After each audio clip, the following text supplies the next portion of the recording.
რეგულირებელი კომისიის გადაწყვეტილებით 20 ივნისიდან მობილური ოპერატორების ინდექსი 8-იანი 5-ით შეიცვალა. 27 ივნისიდან კი ცვლილება მაგთიფიქსად შეეხება ინდექსი 8-7-ით შეიცვლება. მიზედად გადატვირთული ნომრების რაოდენობა სახელდება. ინდექსი 8-яნის მაგივრად ჩაინაცვლა თლიანად საქართველოში, ანუ 8-იანი ხო იყო შემომავალი ზარი. ზარისთვის პირველი ნაგებია ციფრი 8-იანი და შემდეგ სხვა დანარჩენი ოპერატორის კოდი თქვათ. და ეხლა არის ესეთი მდგომარეობა, რომ 8-яნის მაგივრად აბსოლუტურად თლიან საქართველოში შეიცვალა 5-იანით. და მხოლოდ არა მარტო ჯეოსელში, არამედ ნებისმიერში ჩვენ შემთხვევაში იყო ნომრები 877 855, 857, 893, 814 და ყველაფერი ეს გახდა წინ 8-яნის მაგივრად დაემატა 5. ანუ თუ იყო ინდექსი 877, ძველად ეხლა ამ შემთხვევაში იქნება 577. თუ იყო 893, ეხლა არის 593. დანარჩენი აბსოლუტურად იგივეა ყველაფერი. 20 ივნისიდან შეიცვალა და ნუმერაციის ახალ სისტემაზე გადავედით. მობილურიდან მობილურზე დასარეკად აბონენტებს ჭირდებათ რომ 8-იანი ჩაანაცვლონ 5-იანით, ანუ 5999598 და ასე შემდეგ და შემდეგ აბონენტის ნომერი. რაც შეეხება ქალაქიდან ფიქსირებული ტელეფონებიდან დარეკვას, აქ 8-იანი დარჩა და უბრალოდ ჩაემატა 5-იანი 8-5 და შემდეგ ინდექსი და აბონენტის ნომერი. ასევე 27 ივნისიდან იცვლება ფიქსირებული ტელეფონებისთვის 8-яნის შემდეგ ემატება 7-იანი ფიქსირებული ტელეფონებიდან დარეკვის.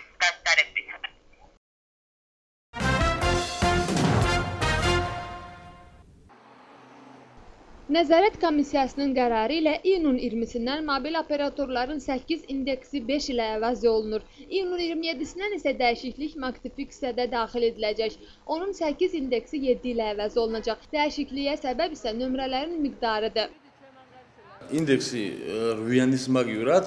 İndeks 8 değil daha dəyişərək ümum Gürcüstanda 5 oldu. Hər hansı bir nömrəni yığarkən 8 değil 5 yığılacaq. Geoseldə 877, 855, 857, 893, 814 vardı.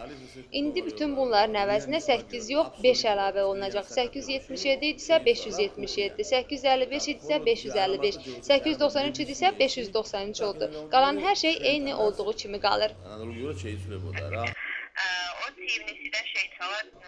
İyunun 20'sindən yeni nömrələmə sisteminə keçdik. Abunəçilər zəng vurarkən 899, 898 və s. yığırdılar və sonra abunə nömrəsi yığılırdı. Rəqəmsal nömrələrdə 8, 5 və sonra indeks abunəçi nömrəsi yığılacaq. Ayın 27'sindən rəqəmsal nömrələrin indeksi də dəyişilir. 8 deyil 7 olur.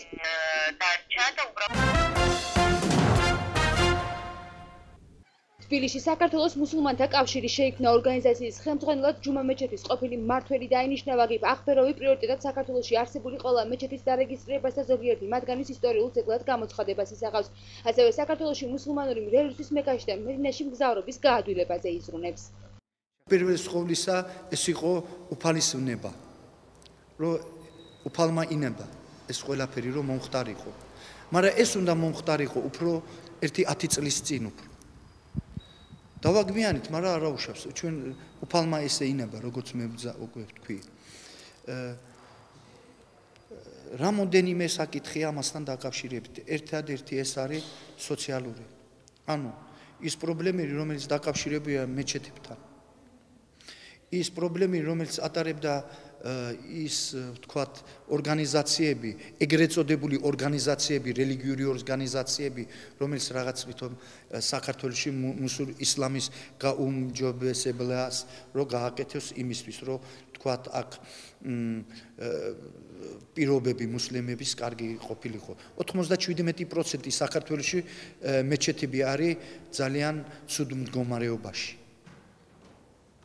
კი, არის მეჩეთები, რომელიც ეგრეთ წოდებული თუ შეიძლება ესე ვთქვათ, ფილანტროპები, ანუ ის პიროვნებები, ვის თავიანთ ფულებით აქვთ აშენებული ეს მეჩეთი.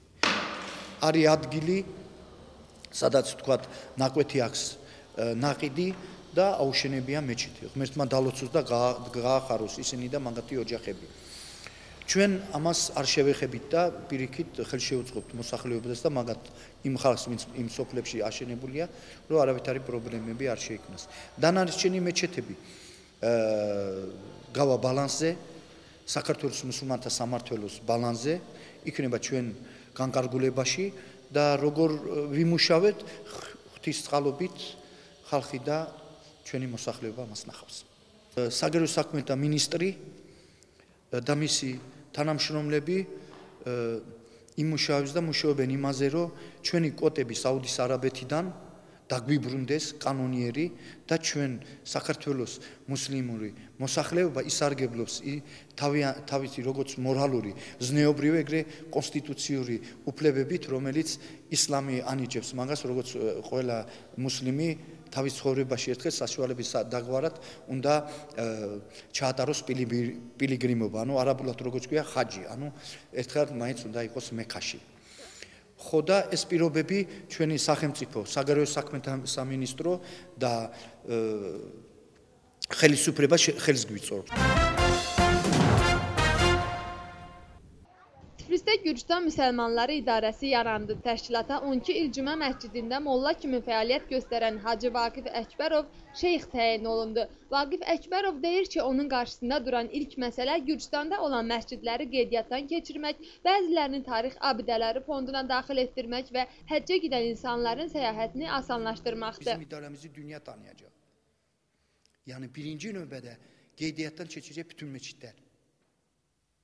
Və o məscidlər hansı ki Gürcüstanda abidədir, Mədəniyyət Nazirliyi ilə barabar həm bizim balansımızda olsun, həm Mədəniyyət Nazirliyinin balansında olsun. Çünki nətər ibadət evi, nətər ibadətxana olsun, nətər məscid olsun, elə də nətər ki bir Gürcüstanın və müsəlmanların abidəsi olsun Gürcüstanda. Gürcüstanın müsəlmanları nə Türkiyəyə, nə Moskvaya, nə bilmirəm, heç yana getməyəcəklər, mənim idarəmdən alacaqlar. Kim istəyir, hamısı qapım açıqdır. Mənim qapım açıqdır, gəlsinlər, həccə getmək istəyirlər, umraya getmək istəyirlər, yaranacaq idarə, yaranacaq sistema, hansı ki işləyəcək. Biz işləyəcəyik. Görəndə Allahdır, inşallah.